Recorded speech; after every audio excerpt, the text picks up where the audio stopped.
Did you know that just one private message between two traders once cost the world billions of dollars? No bombs, no wars, just a few numbers.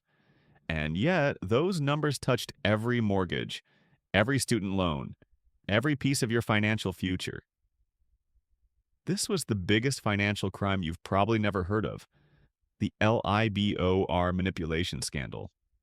And the scariest part isn't that it happened, it's that it never really stopped. It just changed its name.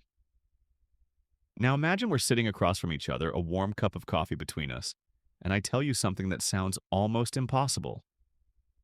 Every morning, one single number quietly decided the price of money for the entire world, and it was based on nothing more than a guess. That number was called LIBOR. It sounds technical, but it's simple. Each day, banks like Barclays, JP Morgan, and Deutsche Bank would ask, if I had to borrow from you today, what rate would you charge me? They'd each write down a number, throw out the extremes, average the rest, and that became the LIBOR of the day. That average didn't come from real trades, just trust. And that number rippled through $350 trillion worth of mortgages, student loans, and global contracts. Have you ever trusted a system simply because everyone else does? I have. And I've seen what happens when that trust is misplaced. A founder I once mentored based her startup's forecasts on a reliable index. When that index shifted, her funding dried up overnight. Not because her idea failed, but because her foundation was built on illusion. From my experience raising and funding startups in the US, this isn't a math problem, it's a motivation problem. When rewards depend on a number no one verifies, that number becomes a target to manipulate.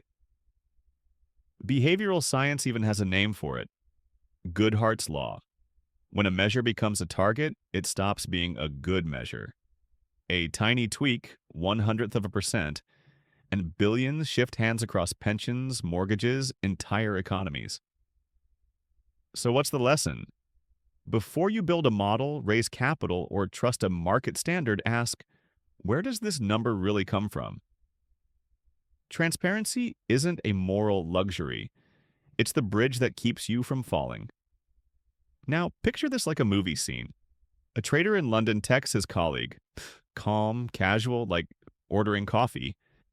Hey, lower LIBOR a bit today. I need to lock in profits. The other nods, tweaks the number, hits send. That's it. One click, and billions move across the globe. They called themselves the cartel. The mafia? They celebrated with champagne and Wimbledon tickets, laughing, as if they weren't playing with the world's economy. And the most chilling part? No one checked. No one confessed. Because everyone was profiting from the game. By 2008, when the housing bubble burst, those same banks stopped trusting each other. But they still faked the numbers. Every morning, they submitted false rates to pretend everything was fine. On paper, the charts looked stable, but the heart of the system had already flatlined. An economist once said, LIBOR was like a thermometer showing 98 degrees while the patient was in cardiac arrest. It's a hauntingly accurate picture of human denial. Painting over collapse to hide our fear? I've seen startups do the same. Revenue dropping, but reports adjusted to look healthy. We just need to survive this quarter, they'd say. But the truth is, they were surviving on lies. And 6 months later, they were gone. That's what happens when fear shakes hands with deception. Then came 2012. A few insiders leaked internal messages. The first cracks in the facade. The biggest financial crime you've never heard of, the headlines read. The chats were chilling in their normalcy. Hey, lower LIBOR a bit. You owe me a bottle of champagne. They weren't villains. They were professionals who forgot where the line was.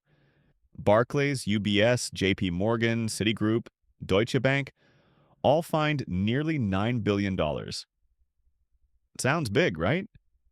But to them, it was just the cost of doing business. A few traders went to jail. CEOs resigned, but the machine kept running. As one veteran investor once told me, On Wall Street, a fine isn't punishment. It's the entry fee to keep playing. And he was right, because in a painting made of money, arresting the painter doesn't change the picture. I've worked with hundreds of founders, from two-person teams in garages to pre-IPO giants, and the truth holds everywhere. A system is only as strong as the honesty of its people. Once trust becomes cosmetic, collapse is only a matter of time. I once met a young founder whose pitch deck was flawless. Perfect charts, perfect growth. But when I asked, where did these numbers come from? She hesitated. We just estimated investors like it that way. She wasn't lying maliciously. She was just following the same old script. The same one that once ran the world's biggest banks into scandal. Because whether in Wall Street or Silicon Valley, numbers are just paint. Trust is the foundation. LIBOR was officially replaced in 2023 by SOFR, a cleaner database system. But people don't change that easily. We're great at renaming our flaws, not fixing them. The deceit didn't disappear. It just put on a new suit and walked back into the boardroom. LIBOR wasn't a glitch in capitalism. It was its mirror, a reflection of how profit can blur truth and how trust, once commodified, loses its soul. And maybe that's the real lesson. The world won't heal by inventing new systems, but by remembering that trust isn't a product. It's a promise. If this video made you rethink how trust really works in money and power, hit like, subscribe, and turn on the bell.